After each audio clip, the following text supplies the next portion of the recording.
Have you ever noticed how two people can face the exact same crisis, yet one falls apart while the other uses it as a stepping stone? Why is it that some people seem to possess an internal compass that keeps them steady, productive, and deeply fulfilled, while the rest of us are constantly reacting to the chaos around us? We live in a world obsessed with quick fixes. We look for the ultimate life hack, the perfect morning routine, or a communication trick to make people like us. But deep down, you know the truth. Band-aids don't heal deep wounds. If you only change your surface-level behavior without shifting who you are at your core, you are just painting over rust. I remember a time in my early 20s when I felt completely trapped by my circumstances. I was working a job that drained my soul, my relationships were rocky, and I blamed everything, the economy, my boss, my upbringing, for my unhappiness. I thought if the world would just change, I'd be fine. But the world didn't change. Then, I came across a masterpiece that fundamentally shattered my reality. The 7 Habits of Highly Effective People by Stephen Covey. This isn't a book about corporate productivity or managing your calendar. It is a profound, timeless blueprint for character ethics. Covey argues that true, lasting success doesn't come from the personality ethic, the public relations tricks, the fake smiles, and the superficial techniques. It comes from the character ethic, deeply rooted principles like integrity, courage, and justice. Today, we are going to dive deep into this masterpiece. We aren't just going to skim the surface, we are going to break down the mechanics of these 7 revolutionary habits so you can rewrite the script of your life. Before we unlock the first habit, take a moment to hit that like button, subscribe to the channel, and turn on notifications. By doing that, you aren't just supporting a channel, you are making a conscious commitment to join a community of people who refuse to settle for mediocrity. Are you ready? Let's begin the journey. Before we can look at the habits, we have to talk about paradigms. A paradigm is simply the lens through which you see the world. It's your mental map. Imagine you are trying to navigate the streets of Chicago, but by a printing mistake, you've been handed a map of Detroit. No matter how hard you try, no matter how fast you walk, and no matter how positive your attitude is, you will still be lost. The problem isn't your behavior or your attitude. The problem is that you have the wrong map. Covey shares a beautiful, heartbreaking story about a paradigm shift he experienced on a New York City subway. One Sunday morning, the car was peaceful. Suddenly, a man entered with his children.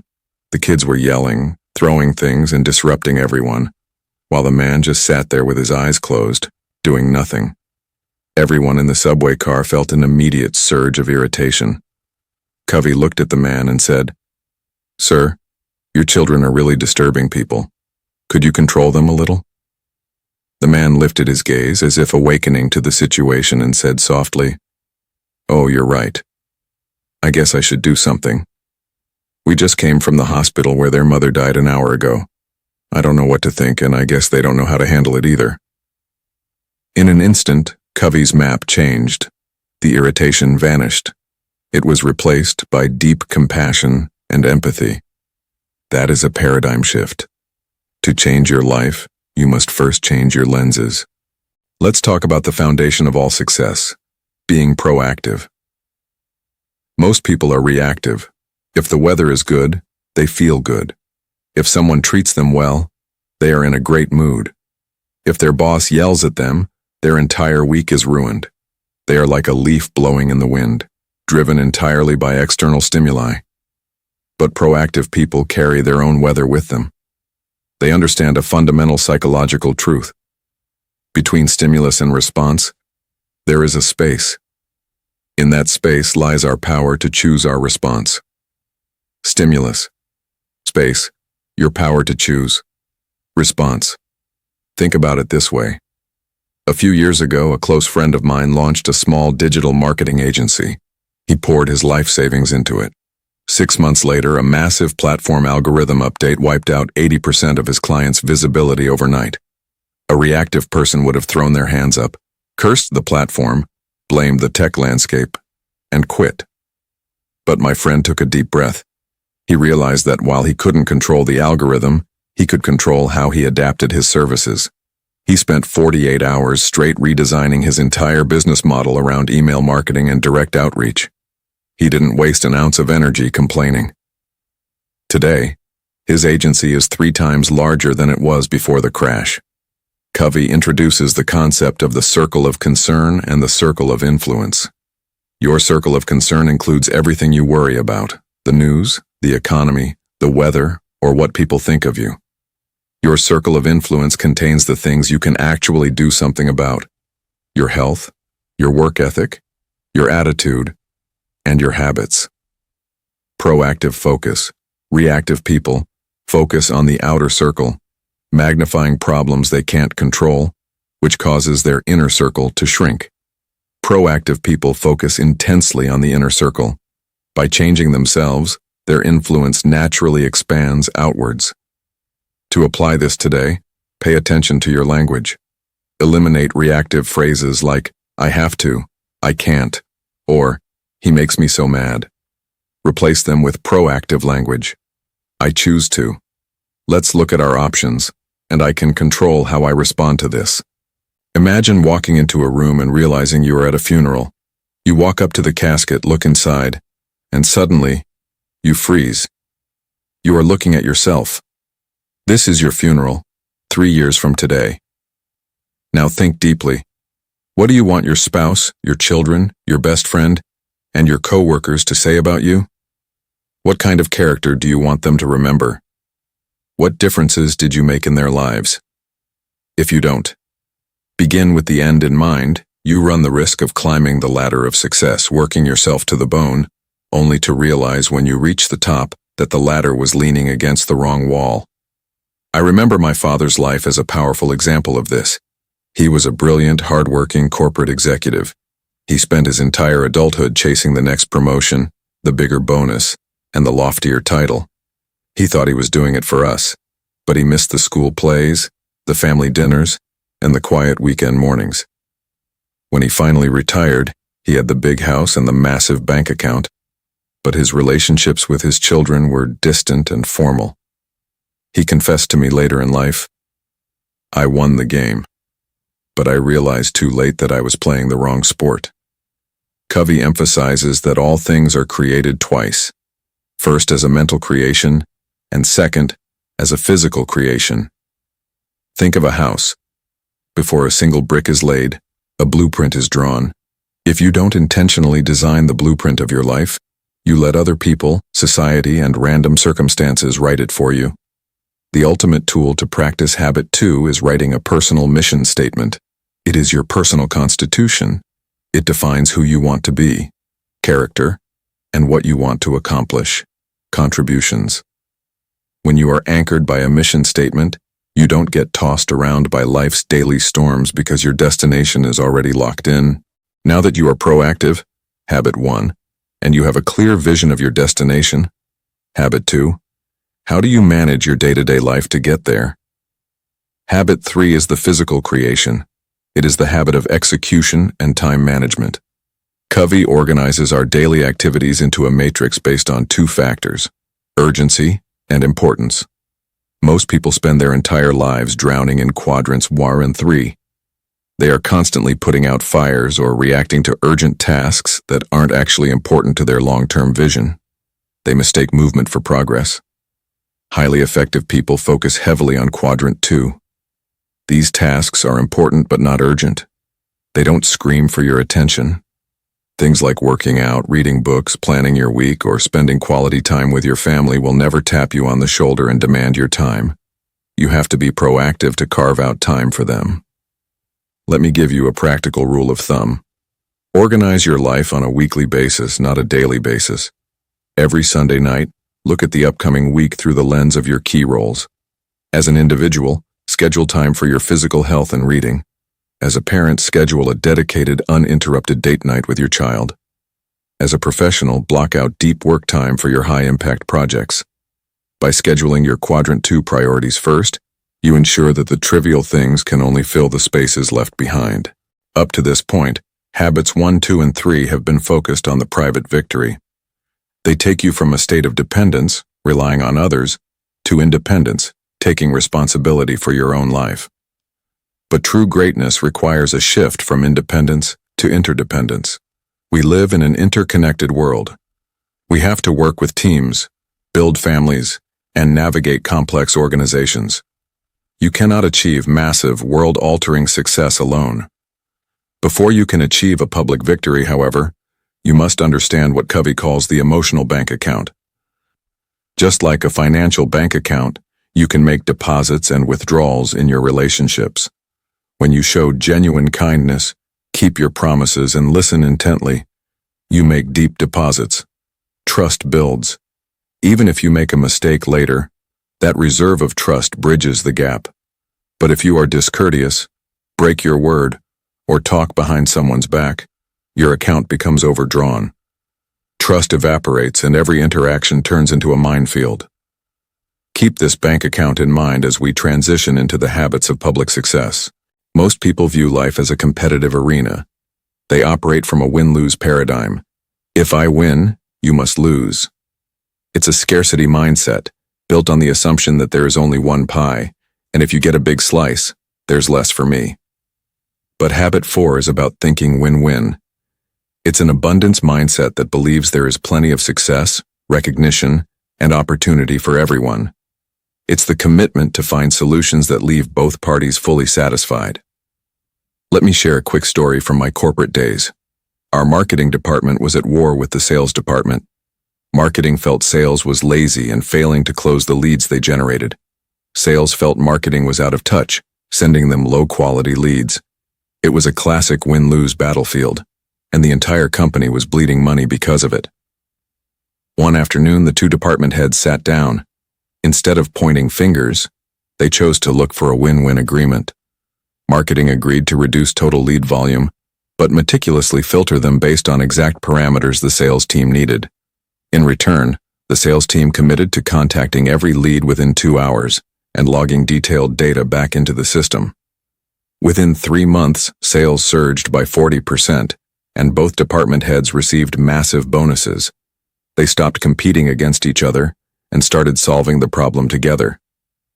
Covey states that if you cannot find a solution that benefits both sides, you should opt for win-win or no deal. This means if we can't find a solution that works for both of us, we agree to disagree agreeably. It completely removes the pressure, preserves the relationship, and keeps the door open for future collaboration. This single habit has the power to completely transform every relationship in your life overnight. Think about how we normally listen. When someone else is talking, what are you doing? You are usually preparing your response. You are filtering everything they say through your own autobiography, your own experiences, and your own biases. You don't listen to understand, you listen to reply. Covey calls this empathetic listening. It means listening with the intent to truly understand the other person's frame of reference, feelings, and mental map. You aren't judging, diagnosing, or analyzing. You are purely trying to see the world through their eyes. Imagine going to an eye doctor, explaining that you can't see clearly, and the doctor immediately takes off his own glasses, hands them to you, and says, "Here, try these. They've worked for me for 10 years. You put them on, and everything is a blurry mess. You say, "I can't see anything." The doctor replies, "What's wrong with you? Just think positively. Try harder." You would leave that office immediately. Yet, we do this exact same thing in our conversations every single day. We hand people our own prescription glasses before we even diagnose their unique problem. Next time a loved one or a coworker comes to you with a problem, don't give advice immediately. Don't say, "Oh, I know exactly how you feel. Let me tell you about what happened to me." Instead, practice mirroring their feelings. Say things like, "It sounds like you're feeling really overwhelmed by this situation," or "Help me understand exactly what you mean by that."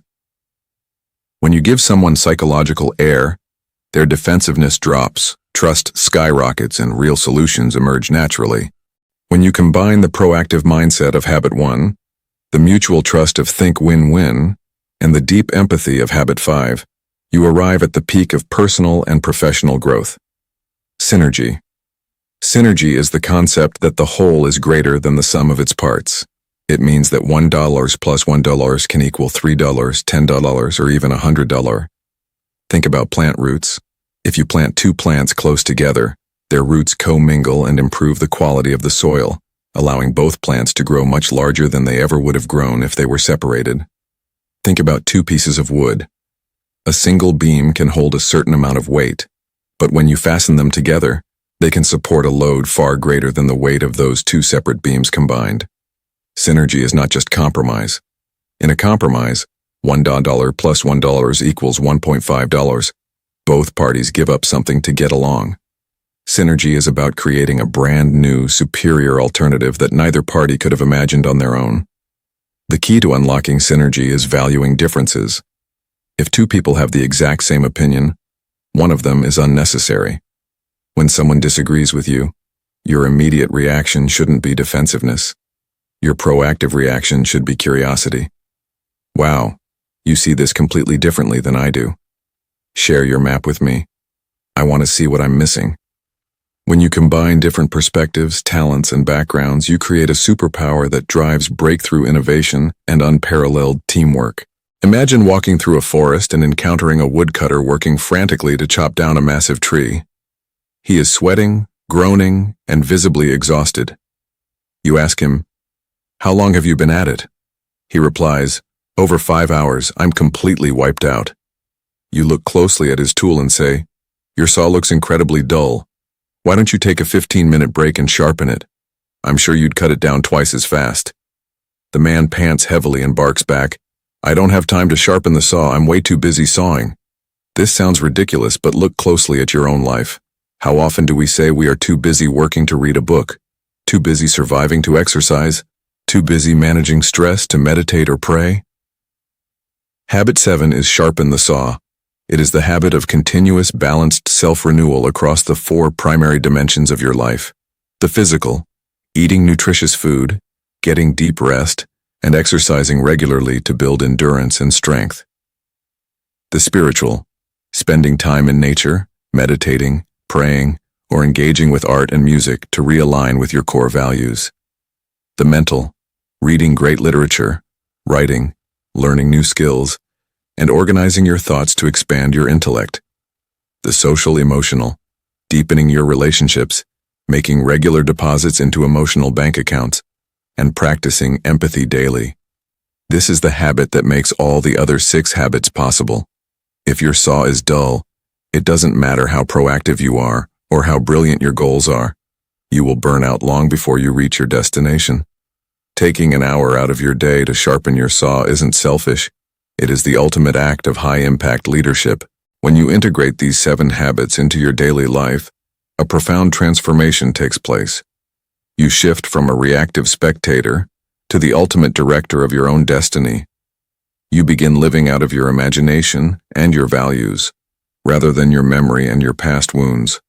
Your relationships heal, your influence grows, and you build a life centered on timeless, unshakable principles.